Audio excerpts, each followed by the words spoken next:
So guys, bago ako mag-start, itatakal ko sa inyo yung mga natutunan ko tsaka yung mga pros and cons ng Camu habang ginagamit ko sila. Pagpasensya nyo ng aking hair, it's mahaba na talaga. Okay? So guys, ang binili ko pala is the mattifying sunscreen at saka itong moisturizer ng Camu na tinted. Okay? So, punta tayo agad sa pros. The best thing na offer ng product na yun sa akin. So guys, unang-una, number 1. Hindi talaga nag-a-appear yung mga white cast dito sa Camu mattifying sunscreen. Pero may plot twist yan mamaya. Next is daily ko na siyang ginagamit. Tapos kapag umaalis ako ng bahay, yung pinaka-priority ko na ginagamit is this moisturizing. Kasi hindi na siya hassle. Kasi at the same time, meron na siyang sunscreen, meron pa siyang moisturizer. Okay? So, ano pa yung mga pros na naiisip ko at naaalala ko habang ginagamit ko sila? Guys, hindi ko na-feel na mabigat siya sa mukha. Mabigat sila sa mukha. Like as in, every time, every day, maalis ako ng bahay, naggaganito ako, and hindi ko na-feel na parang antique masyado ng mukha ko. Like, there is something na bumabother or nag-hold sa mukha ko.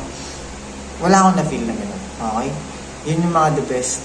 And one of the, paano ba natin siya sabihin? Mga pinaka gusto kong ginagawa or advantages ng ganitong product, which is itong Camu. Tapos, yung fragrance, guys, okay talaga siya. Like, hindi natin madi-deny na mabango talaga siya. Okay? Tapos, what I like about using this is, talaga, lalo na tong mattifying sunscreen na to, talaga, kapag nasa school ako, like, di ba, sobrang oily nga, nag-oily nga yung mukha ko, tamang hilamos lang ako ng konti, tapos pull up ko to, mag-mattifying ako. Bang, kailangan naman nila, nag-makeup ako. Pero guys, natatanggal talaga yung mga oil. Meron nga instance doon sinabi sa akin, may girlfriend kasi ako guys, sinabi niya sa akin na, pag pumapasok kasi ako ng CR, sinasabihan niya ako na nag-makeup pa daw ako. Hindi ako nag-makeup, I'm just using this product. Kasi, naman sunscreen, kailangan natin yan ilagay ulit, di ba? Kahit ganito yung natin, like, ang dami ng scars ng mukha natin. It's important think na hindi na natin sirain palalo yung mukha natin. Kaya gumagamit tayo ng sunscreen. Napakainit sa labas, guys. Alam niyo yan. Like, alam niyo yan. So, ibig sabihin, nanonotice nila or nanonotice lalo ng GF ko na I'm using something na nakaka-help sa akin sarili, nakaka-help sa akin face, especially. Ano pa nga ba yung mga masasabi kong pros regarding that?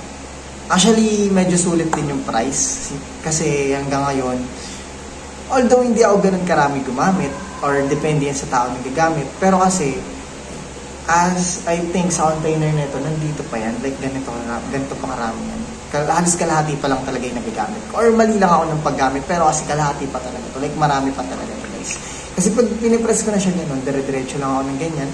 Nalagyan ko lang sila in a way na gusto ko. Okay, kumasa sa akin. Ganun ko lang sila ginagamit. Okay? Hindi ko sinasabi na kailangan ko mag-excess. Pero kasi, like, maintain lang. Like, gano'n.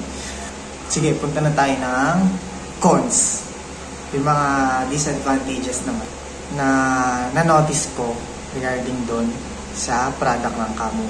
Guys, unang-una unahin ko na yung mattifying sunscreen. Okay? Sabihin ko na sa inyo yung totoo. Nag-white cast siya. Yung problema kasi, if ito is nag-ipit yung mga sides, nakikita nyo ba, nagkakarak na siya. Hindi ko alam if depende yun sa gumagamit or ako mismo, depende sa akin na ako yung gumamit. Pero kasi guys, nag-white cast siya. Like, there are times, kasi nga, nag-iwa-iwalay na. Nag-iwa-iwalay na siya. Like, tignan mo, hindi na pantay. The first time na ginamit ko siya, diba? Sabi ko sa inyo, pantay na pantay. Kaya panigurado talaga. Mag-i-smooth yung, pag in-apply mo. Pero kasi ngayon, may mga kurbada kasi yung mukha ko, like this. Diba, isipin nyo, from nose to my, itong pisngi ko mismo, may mga balik part dyan. Tapos pa, syempre, pababa ng ganun. Kaya feeling ko kumukorte siya. Ngayon, nakaka-affect yun kapag yung itsura mismo netong or yung smoothness mismo nung netong product na to. Kaya siguro nagkakaroon ng crust or nagkakaroon ng white cast kapag ginagamit ko siya. Okay. Next thing, we're talking about this moisturizer, guys. Ayun nga, guys, nasanay kasi yung mukha ko na last time gumagamit ako ng SPF 50. Ito kasi SPF 30 lang yung ino-offer ng moisturizer na to. Which is yun yung nagiging downside ngayon. Kasi, ang feeling ko kasi dati, like parang feeling ko, totally secured talaga yung mukha ko kapag gumagamit ako ng SPF 50 na mga sunscreen. Ngayon guys, feeling ko nabibitin ako. Medyo na-feel ko yung heat kapag nagda-directly sa akin. So, lalo na sa mukha ko, nung ito yung ginagamit ko. Okay?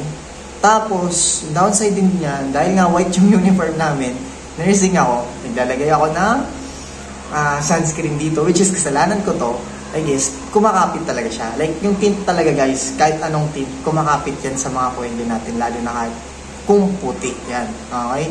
Tapos, ano mo lang yan, madampian mo lang yan na kahit na anong tayo. Promise guys, kakapit talaga yung tint na kulay, okay? Tapos, syempre, ang mangyayari no, dahil nga na nadampian mo, syempre kakapit ngayon or matatanggal ngayon yung sunscreen and then the moisturizer sa mukha mo. Pero siguro yung layer lang naman na nasa taas yun. Pero yun nga, natatanggal siya. Then, ito na guys. Yung problema ko ngayon dito, hindi siya umaangat. Okay? Hindi na ayun na nga po, diba? As you can see guys, nasira na naman siya. Hindi na kasi siya umaangat. Diba? Ayan, natignan nyo. Hindi na talaga siya umangat. Nangyari to sa akin sa school. Ayan yung mga parts. Wait lang. Ito yung mga parts na guys. May string. Okay, ito yung pinaka-cover niya sa pinaka-dulo. Ito yung string na siya yung nagpupush pataas. Okay? Tapos, ayun, na-break na nga. Tignan nyo guys, naputol na. Naputol na yung isa sa tip. Wala kasi akong table. Okay? So, explain ko na lang sa inyo. Ito yung nagpo-push. Okay? Ayan yung pinupush para umangat ngayon yung sunscreen natin. Pero ang problema kasi nasira sila. I'm not so sure if yung product or yung mismong container mismo yung may problema or mahina yung quality. Pero kasi based naman sa hawak-hawak na to, hindi ko naman masasabi na mahina talaga yung quality or hindi natin alam kung ganun talaga. Like, kasi issue yan talaga ng mga mga ganito na parang mga ganito na container. Nagiging issue talaga yan. So, isa yun sa mga downside na napansin ko at nakita ko dito sa kamo. Ayun nga. So, guys, ayusin ko naman ito mamaya. Pero ngayon, ang problema, naputol na. So, magiging komplikado na ngayon. Ito na yung problema ko ngayon. Hindi na yan naangat. Ang gagawin ko na lang yan, guys, is, kita nyo to. Kita nyo yan. Ipupush ko na lang yan ngayon para aangat to. Ganun ko na siya ngayon gagawin. Pero kasi, very unsterile nun. Buti na lang may cover. So, puput ko lang siya ng ganun, babalikan sa dati. Babalikan sa pwesto na, bababayan. Oh my God, hindi na nga bumababa. Pero basta bababayan, guys. Bababayan. Ayun, guys, yun yung isa sa mga downside na nakita ko. Kasi ang bilis na talagang masira. Tapos, ayun nga. Balik ako ulit dun sa isang pros. Kasi, syempre, kakounter natin, nilagyan natin ng negative to.